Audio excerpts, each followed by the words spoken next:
Most important, अब शांत हो जाना, पिंड नहीं अब शांत, बस शांत। मोस्ट इम्पॉर्टेंट क्वेश्चन क्यों है ये? क्योंकि एक ये ऐसा क्वेश्चन है जो कि काफ़ी लेंथी, मैंने काफ़ी इस पे कोशिश की, खुद भी लेके बैठा इस क्वेश्चन को कि इसको थोड़ा सा सिंपल कर दें, इसको मतलब कैलकुलेशन सिंपल है, बट नहीं यार इसका नहीं हो पाया। तो ये लेंथी तो है, अगर आपको भैया कहीं से सिंपल मिले तो आप बताओ, ऐसा नहीं कि हमें नहीं आता तो किसी को भी नहीं आता हो, आप लोग ट्राई करना। बट ये कि हाँ मुझे यार सिंपल मिला नहीं इसका कोई ऐसा है। चलिए जी अच्छा, तो इसमें दिया गया पहले इसको देखते हैं। एक ट्रायंगल है ABC, उसकी ये CD 6 है और BD क्या इसकी है, इस तरीके से पूछा क्या गया है, इसका नामकरण करते हैं पहले। ABCD, इसको दे दो चलो भैया E, इसको दे दो F, तो E हो गया और ये F हो गया। तो आपसे पूछा है कि AF और AE नहीं पता, हमको नहीं पता, हमसे बोला पूरा AC बताओ क्या होगा, पूरा AB बताओ क्या होगा। ये आपको फाइंड करना, मतलब पूरी इस ट्रायंगल की AC लेंथ पूरी फाइंड करनी है और पूरी AB की लेंथ आपको फाइंड करनी है। बट ये पक्की बात है, अगर B पॉइंट है ये सर्कल के बाहर है तो ये 8 है, तो ये भी कितना हो जाएगा डियर, 8 सेंटीमीटर। और अगर ये 6 है तो ये भी कितना हो जाएगा, अगर मैं इसको ये x सेंटीमीटर लेट कर लूँ तो ये कितना हो जाएगा।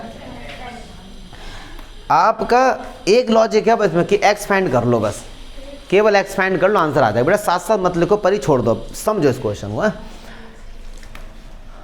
चलो जी अच्छा, हमको x फाइंड करना, हमारा ये सिंपल सा एक फंडा है कि x कैसे फाइंड कर। अब एक बात सुनो, इसकी रेडियस 4 है तो पक्की बात है, अगर मैं आपसे बोलूँ, नहीं पीछे बात दो बिल्कुल भी, कहाँ गया यार मार्कर, किधर रख दिया मैंने ये मार्कर।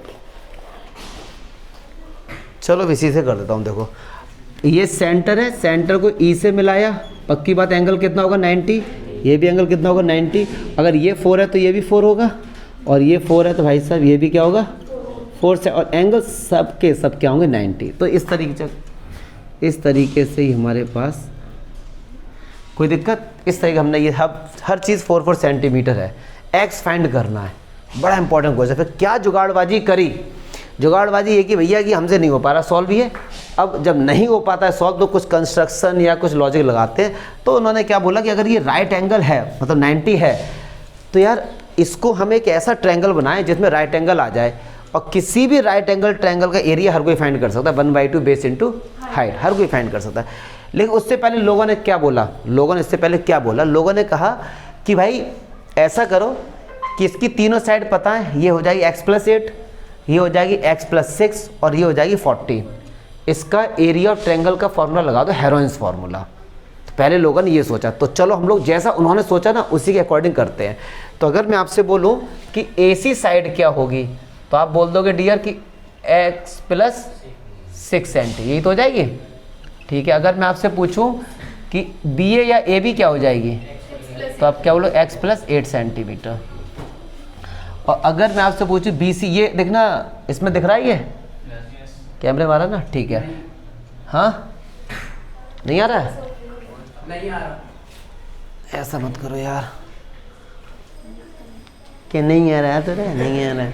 तो BC कितना हो जाएगा 14 सेंटीमीटर। चलिए ठीक है सर, क्लियर है। तो इस तरीके से तीनों साइड हमको पता है। और हेरोइंस फार्मूला में सबसे पहले हम लोग क्या निकालते हैं, S, जो हमारा सेमी पेरीमीटर। तो S हमसे कहता है कि तीनों साइड का सम मतलब A+B+C/2। तो ये हो गई x+6 और ये हो गई x+8। अच्छा इस क्वेश्चन में आप लोग को मेरा साथ ये देना है, कैलकुलेशन ज़्यादा है तो देखो यार कोई मिस्टेक ना हो, ठीक है। तो x और x कितना हो गया 2x, और 8 6 14 28 डिवाइड बाई 2। तो इस 2 का डिवाइड दोनों में होगा, तो क्या बचेगा x+, ठीक है सर, सेंटीमीटर। अच्छा आपको ये पता है हेरोइंस फार्मूला S-A, S-B, S-C आता है, तो पहले से ही निकाल लो S-A, बड़ा सिंपल हो जाएगा। S-A, S कितना है x+40 माइनस A, मतलब पहली वाली साइड को A ले लो, तो ये क्या x+6, तो ये जाएगा x-6, x कैंसिल हो गया, 40 में 6 गया तो कितना बचा 8 सेंटीमीटर। चलिए ऐसे ही निकालो S-B, तो S कितना x+14 माइनस B कितना है, तो ये कैंसिल, 14 से 8 गया 6 सेंटीमीटर, ठीक। चलिए सर S-C, S कितना x+14 और C कितना है 14, कैंसिल हो, कितना आ गया जी x।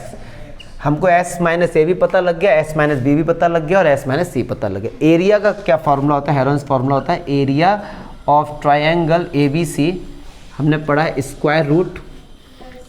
और जब कभी भी मैं हेरोन्स फार्मूला लगाता हूँ तो यार मुझे एक चीज़ बहुत याद आती है, मेरे यूट्यूब चैनल का पहला वीडियो था कि प्रूफ ऑफ हेरोन्स फार्मूला, वो केवल एक एन्जॉयमेंट के लिए बना दिया। बच्चों ने कहा था कि सर अच्छा प्रूफ है बना दो, तो मैंने उसका प्रूफ बना दिया ऐसे ही। कभी नहीं सोचा था कि 1K भी सब्सक्राइबर हो जाएंगे या 1K व्यूज़ भी, कभी बना के छोड़। और आप देखेंगे दूसरा वीडियो जो डाला है वो बहुत दिनों बाद डाला है, बहुत दिनों बाद, वो शौक में डाल दिया था ऐसे। तो जब भी मैं हेरोन्स फार्मूला लगाता हूँ ना तो वो चीज़ दिमाग में रिकॉल करता है। चलो ठीक है, अच्छा आ जाओ। चलिए एस कितना, अब वैल्यू पुट करो, एस कितना भाई, एक्स प्लस 14, ठीक। एस माइनस ए कितना, 8, एस माइनस बी कितना, 6, और ये कितना जी, एक्स। इतनी सारी चीज़ें ये वैसे हमारे पास निकल के आ गई। मुझे नहीं लगता इसमें कोई दिक्कत होनी चाहिए। हाँ ओके, अब क्या कर सकते हैं हम, थोड़ा अगर मल्टीप्लाई करना चाहें तो मल्टीप्लाई कर सकते हैं, एक्स प्लस 14 और 6 8 जा 48 एक्स, ठीक है सर। और क्या लॉजिक लगा, मल्टीप्लाई कर दो ज़्यादा, मल्टीप्लाई हमें नहीं आता, छोड़ो ख़त्म करो। अब उन लोगों ने क्या किया, हेरोन्स फार्मूला निकाल लिया, एरिया, लेकिन फिर अटक गए आके, ये आंसर थोड़ी ना है, ये क्या आंसर हो गया क्या, उन्होंने हेरोन्स फार्मूला से एरिया निकाला, बट आंसर थोड़ी ना है। उन्होंने कहा अब क्या करें यार, क्योंकि अगर इसके बराबर में कुछ होता, हाँ अगर इसमें एरिया दे दिया जाता तो ये क्वेश्चन 1 नंबर का हो जाता, लेकिन एरिया तो दिया ही नहीं है। तो अब हम यहाँ पे आके रुक गए, उन्हें अब क्या करें। जब सब फंस गए उन्होंने कहा भाई अब तो लॉजिक लगाना पड़ेगा। तो अब एक बात बताओ, एक ट्रायंगल है, मैंने 3-4 बच्चों को दे दिया कि आप लोग उसका एरिया फाइंड करो अलग अलग मेथड से, और आप कोई सा भी मेथड लगा लो आंसर तो एक ही आना है, यस और नो। तो एक तो इस तरीके से एरिया निकाला, एक हमने क्या लॉजिक लगाया, वो लॉजिक देखो क्या था, हमने क्या बोला, ये ओ पॉइंट है, मैंने बोला ओ से इसको मिलाओ, इसको मिला दिया। मैंने कहा भाई साहब ओ से इसको मिलाओ, और हमने ऐसे ही इस सबको मिला दिया और ये हमारा ओ हो गया। अब समझना ध्यान से, क्या अगर मैं आपसे बोलूं कि एक ट्रायंगल है ओ सी बी, एक ट्रायंगल है, ठीक है, एक ट्रायंगल है ओ ए बी, एक ट्रायंगल है ओ ए सी, अगर इन तीनों ट्रायंगल के एरिया को ऐड कर दोगे तो क्या ए बी सी का एरिया निकल के आ जाएगा, और वो हमारे पास पहले से ही गिवन है, तो हम इनको बराबर रख दें, आंसर आ जाएगा। तो चलिए अच्छा, area of triangle O B C, किसी भी ट्रायंगल का अगर आप एरिया फाइंड करते हैं और उसमें 90 डिग्री है तो 1/2 बेस इंटू हाइट, तो इसका होगा 1/2, बेस कितना हो जाएगा पूरा 14 इंटू हाइट कितनी 4, तो 2 से काटो ये 4 कितना आएगा 28 आएगा सेंटीमीटर स्क्वायर। क्लियर है, इसमें तो कोई दिक्कत है नहीं। चलो लीजिए अब निकालते हैं area of triangle O A B, O A B देखो ये रहा ओ ए बी। अब इसके लिए पूरा बेस कितना हो जाएगा x प्लस 8 और हाइट तो 4 ही रहेगी, तो 1/2 x प्लस 8 इंटू 4, तो 2 का अंदर मल्टीप्लाई करो 2x प्लस 16। क्लियर है, तो या मल्टीप्लाई ना भी करो, आगे हमें पता है कि कैंसिल हो सकता है। चलिए जी, ऐसे ही area of triangle O A सी, तो ये हो गया 1/2 बेस कितना इसके लिए पूरा ए सी x प्लस 6 इंटू हाइट कितना 4, तो ये 2 से 2 कैंसिल हो गया, ये आया 2x प्लस 6 सेंटीमीटर स्क्वायर। अगर आप इन तीनों एरिया को ऐड करोगे तो क्या इसके बराबर आ जाएगा, पक्की बात है ना। अगर मैं इन सबको ऐड कर देता हूँ तो एक बात सुनो, अगर मैं इन सबको ऐड करता हूँ तो मैं डायरेक्टली लिखता हूँ इन सबको ऐड करके कि area of triangle O B C plus area of triangle O A B plus area of triangle O A C, ये किसके बराबर होगा, area of triangle A B C. ठीक, अब इन सबको ऐड करो, इन सबको क्या करो ऐड करो, तो इसकी ये 28 है, चलो कर ही दो अंदर मल्टीप्लाई 2 का, कोई दिक्कत नहीं। तो ये 2x प्लस 16 और ये होगा 2x प्लस 12, और किसके बराबर है under root x plus 14 into 48x। चलो जी ऐड करते हैं यार, 2x और 2x कितना होगा सर 4x हो गया है। अच्छा, और 28 में 12 और 56 कितना हो गया जी 56, ये हमारे पास आ गया x प्लस 14 और ये हमारा आ गया।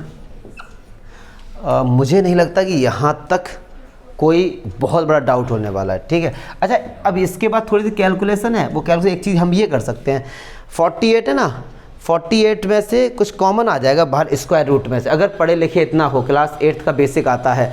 48 है तो ये 16, इसको हम लिख सकते हैं 16 × 3 और 16 का 4 क्या आ जाएगा, बाहर आ जाएगा, उस 4 से ये पूरा कैंसिल हो जाएगा। ये हम लॉजिक लगा सकते हैं अगर आप होशियार हो, क्योंकि मैं चाहता हूँ कैलकुलेशन सिंपल हो जाए ना कि टफ हो। तो चलो फिर भी देखते हैं एक बार, क्या जो बात मैंने बोली थोड़ी बहुत समझ आई, नहीं आई तो मारो गोली। अब छप देखो, मैं ये कहना चाह रहा 48 है, क्या हम 48 को ये लिख सकते हैं 16 × 3 लिख सकते हैं, और 16 जब स्क्वायर रूट से बाहर आएगा तो क्या आएगा, 4 आएगा, ठीक है। चलो 4x + 5 में से 4 कॉमन लो तो अंदर कितना बचा, x + 14, यस और नो, और यहाँ स्क्वायर रूट में से 4 बाहर आ गया, अंदर बचा हमारे पास x + 14 × 3x। बताओ जरा, तो इस 4 से क्या हुआ, ये 4 कैंसिल। कितनी कैलकुलेशन सिंपल सी हो गई, आपको पता भी नहीं, अगर आप इसका स्क्वायर करते तो 56 का स्क्वायर लेके घूमते आप तो अच्छा नहीं लगता ना ऐसे घूमते तो। चलो जी, x + 14 और ये रूट में हमारा इस तरीके, तो हमने क्या किया, स्क्वायरिंग बोथ साइड कर दी। क्या किया, स्क्वायरिंग बोथ साइड्स, तो ये हो गया x + 14 का होल स्क्वायर, और स्क्वायर जब अंडर रूट पे होगा तो केवल अंडर रूट का साइन हट जाएगा, बाकी ऐसा ही रहेगा। अब x + 14 से एक x + 14 क्या हुआ, कैंसिल हो गया, तो x + 14 = 3। मैंने यहाँ पे मैथमेटिकली एक गलती कर दी, मैं भी आपको बताऊंगा। ये x इधर आएगा तो किसका हो जाएगा, और 14 = 2x, और x की वैल्यू कितनी आ गई, 7। लेकिन हमसे x नहीं पूछा था, हमसे पूछा था AC बताओ और AB बताओ। तो AB क्या जी, x + 8, तो x की जगह रखो 7 + 8 कितना हो गया, 15 सेंटीमीटर, और AC हमसे पूछा था वो कितना, x + 6, तो 7। आंसर चेक कर लेना, यही आ रहा है। खैर चलो छोड़ो। अब एक चीज़ देखो, मैंने मैथमेटिकली क्या मिस्टेक की यहाँ पे, बट मैं मानता हूँ कि बोर्ड में नंबर नहीं काटेगा, इतना मुझे ऐसा लग रहा है। क्या कि अगर इसका स्क्वायर खोलते तो x की पावर क्या होती, तो x के कितने आंसर आते, एक आता 7 और एक आता नेगेटिव में, तो लेंथ कभी नेगेटिव नहीं होती है। तो बट मैंने कैलकुलेशन सिंपल करने को यहाँ पे डायरेक्ट काट दिया। अब मैं ऐसा एज अ टीचर समझूँ तो मैथमेटिकली तो गलत है कि हाँ यार ऐसे कैसे काट दोगे, जब x की पावर 2 है तो x के आंसर कितने आएंगे, 2 आएंगे, बट कैलकुलेशन बहुत लेंदी होती है, उससे आप फैक्टर करते आंसर लॉट फेयर के यही आता है। तो टीचर समझ जाएगा इतना, मैं मानता हूँ समझ जाएगा इतना, आप ऐसे भी कर सकते हो। हाँ, कोई दिक्कत है तो बताओ, ठीक है, चलो देख लो।